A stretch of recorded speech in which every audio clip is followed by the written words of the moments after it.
Hello， 大家好，我是鹏鹏老师。今天我们要来谈一下互动这个课题。互动呢，我们每一个人都有这个经历，就是跟别人打招呼、聊天、玩，这些都是叫互动。甚至现在我们有很多人是在电话里面互动的，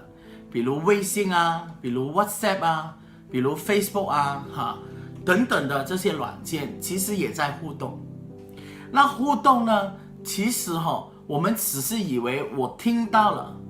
然后我就回应，就那么简单。比如别人问我你吃饱了没有，然后我说吃饱了。其实从第一句话你吃饱了没有，我的内在呢，其实有7个步骤会发生。OK， 有7个步骤，很快的，可能比子弹都快有7个步骤，然后我就回应说我吃饱了。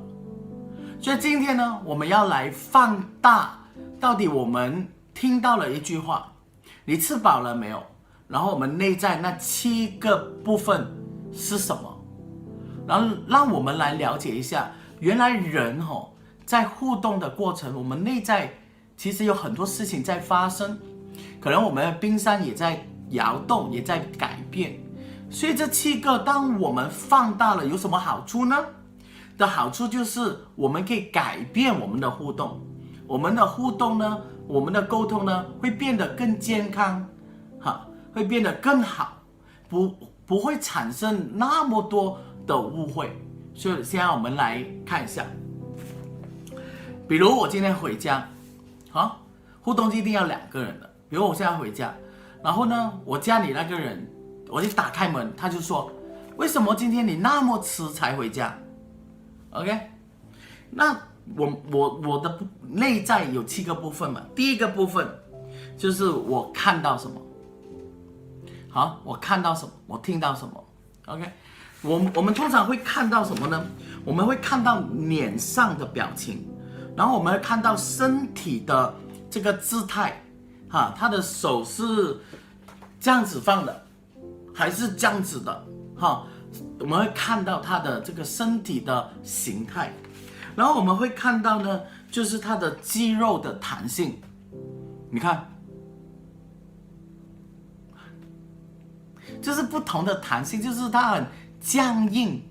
或者它是很 relaxed 的，很柔和的这不一样，我们会看到的。还有看到什么呢？看到他的皮肤的颜色。我们常常说那个人黑脸，很会黑脸的。我们真的看到黑吗？看到我们感觉到他是黑脸的意思是他的脸上不好看，或者生气，对不对？但是颜色我们会有1-2个颜色，比如黑色啊、红色啊、绿色啊、青色啊，这些我们都会看到，或者白特别白。比如有一些人就在逛街，突然间他中暑了。然后他的脸色就会苍白这些脸上的颜色我们会看。如果你原生家庭里面有一些很凶的父母我们就从小就很会看脸色的，对不对？或者老师，或者我们的老板等等的。然后我们会嗅到什么呢？我们嗅到味道，比如他是全身都是很大汗的，我们会嗅到他刚刚应该是在外面很辛苦，流了很多汗，我们嗅到一些味道。或者他身上很多香水啊，或者很多的香气可能他刚刚洗澡了这些我们都会有这种的气味然后呼吸我们会看到呼吸，我们看到那肩膀，我们也会听到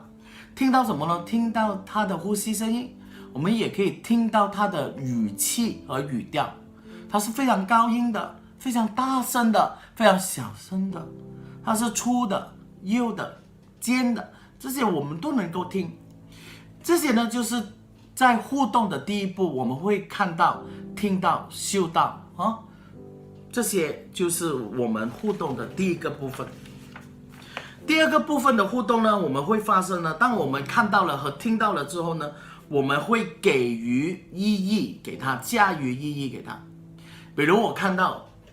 我只是客观的看到他的手在抓住抓的就这样抓住，好像拳头这样子。OK， 我就看到和听到。第二个部分，我们就给予解释，他在生气，他想打我比如他脸上是没有表情的，就是脸上很紧的，那你就第二步你就给予意义，他很生气，他非常沮丧，非常伤心，或者有点失望。OK， 这都是我们给予意义的第二个部分。那第三步呢，互动的里面呢，就会产生感受了。第三个感受什么感受呢？就是当我看到，然后我也感受到之后呢，感受到我也给予意义了之后，我觉得我害怕，OK， 我很害怕，或者我很沮丧，或者我觉得很无奈。我是很辛苦的加班，然后我回来听到一句话，然后我给予解释，就是他生气我，然后我的感受是委屈。OK， 第三个部分就是委屈，然后第四个部分呢，就是感受的感受。那今天我们特别来加以解释这个感受的感受。感受的感受呢，就是我们已经学到了对感受所做的评论。比如我就感觉到这个的害怕，因为他生气嘛，害怕，然后委屈，然后这个感受的感受的意思是说，我要不要表达出来，要不要让他知道我这件事情，就是说我现在不爽我的老板我们每个人都有这样的经历，我们就不开心不爽我们老板很生气我的老板，但是我还笑着对他。如果我们做服务业的很多人都是这样的，哎呀，这个客人呢心里面在想就是说这个客人真的很难搞，但是我们还是要笑就对他。我们有这种感受，觉得很生气，但是感受的感受在控制或者决定说他不要出来。那不要出来，这样子压抑这个感受，会有另外一个感受出现，那个叫做委屈。所以呢，那个时候的感受就是委屈。这个有点复杂，但是如果我们平静的好好的做这个练习的话，你会知道有这个部分。如果你感受不到或者不知道这个感受的感受，没关系我们可以跳过所以第四个部分就是感受的感受。第五个部分，当我们听到那句话说为什么你那么迟才回来 OK， 然后第五个部分我们就会产生的互动就是我们会防御我们会防备这件事情。那防备呢，通常我们也是会出现的，就是求胜姿态。那求胜姿态呢，之前已经说过了如果还不是很了解的，请回去看其他的影片。这个求胜姿态呢，可能就是指责、讨好然后超理智或者是打岔。如果你感觉到这句话有压力呢，你会有这些姿态出现的。而这些姿态那时候的在互动的那个当时候呢，姿态出现就是拿来抵挡他的 OK， 防治他的我们每个人都是这样当妈妈常常骂我们说为什么你还不收拾你的房间那如果我们心情不好，我们就会立刻就会有一个的防备 OK， 立刻就这样，我喜欢什么时候收拾就什么时候这个就是指责嘛，对不对？那么因为这句话带来压力，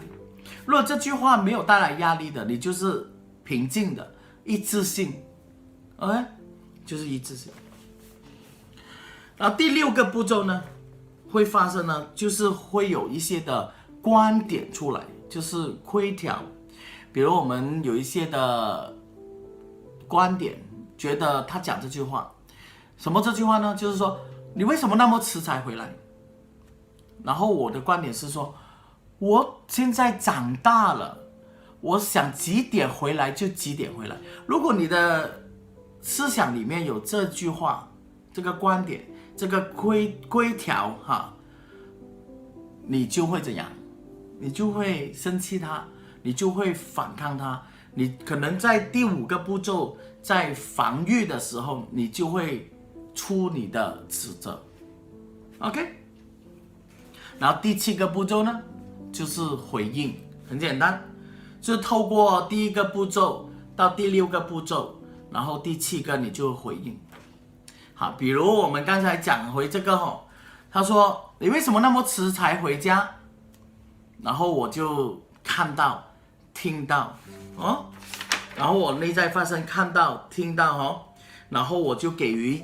解释、给予意义，他在生气什么之类等等然后第3个步骤就是感受我有感受，我的感受是害怕什么等等的，或者生气。然后感受的感受，我这个感受要不要表达出来？我决定要不要流动这个感受。然后第5呢，就是我有这个姿态出来，讨好、指责、超理智、打岔或者一致性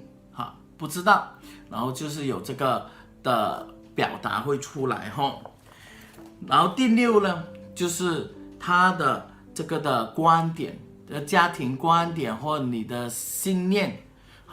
如果我听到这句话，我觉得我是自由的人，没有人可以管我，你有这句话。然后第7个步骤呢，你就会回应。那你可以猜一下我的回应是什么？如果这个故事，我可能会说，我喜欢几点回来就几点回来为什么我会这样子回应呢？因为在这个故事里面他的家庭规条他的第6家庭规条，他的观点其实就是说我是个自由人，我是个成人，我想几点回来就几点回来 ，OK？ 所以如果内在是有这样子，我们就会这样子回应咯。如果我没有这个观点的，我的观点是说，我回家别人问候我很好，然后我解释他是担心我的，我的感受是觉得有点过意不去，然后呢我的那个的姿态呢就是一致性。那可能我第7个部分，我的回应就不是这样了。我的回应可能是说，哎呀，不好意思，我应该先打个电话给你，我那么晚回来，我就是老板叫我加班，所以迟了，等等等等等等。好，我们就这样子回应。所以如何决定你回应些什么呢？就是这6个步骤、7个步骤里面产生的东西。所以很多时候我们控制不了自己的生命，控制不了自己的情绪。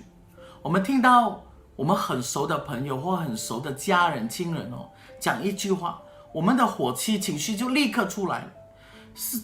是因为有这个6个部分发生了很多事情，所以你就立刻讲回去。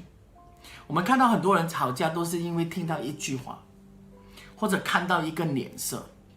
或者呢只看到听到一些东西，然后立刻就过去了。所以很快的，快到我都说快到好像子弹那么快。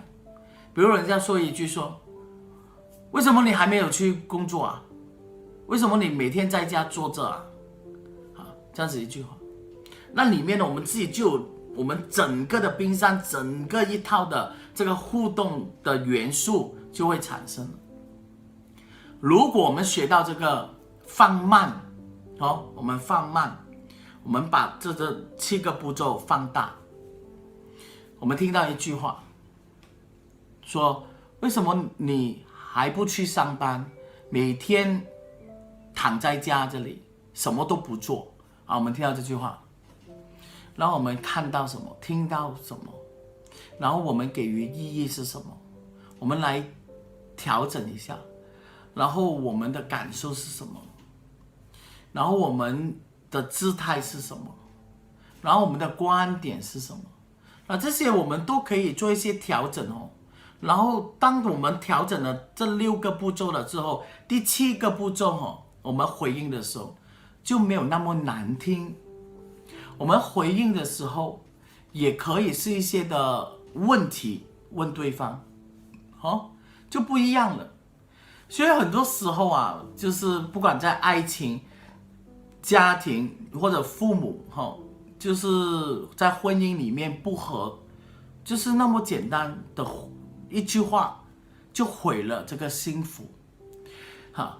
所以当我们学到今天听到的时候呢，我们要好好做这个练习。而这个练习怎样做呢？这个功课怎样做呢？就是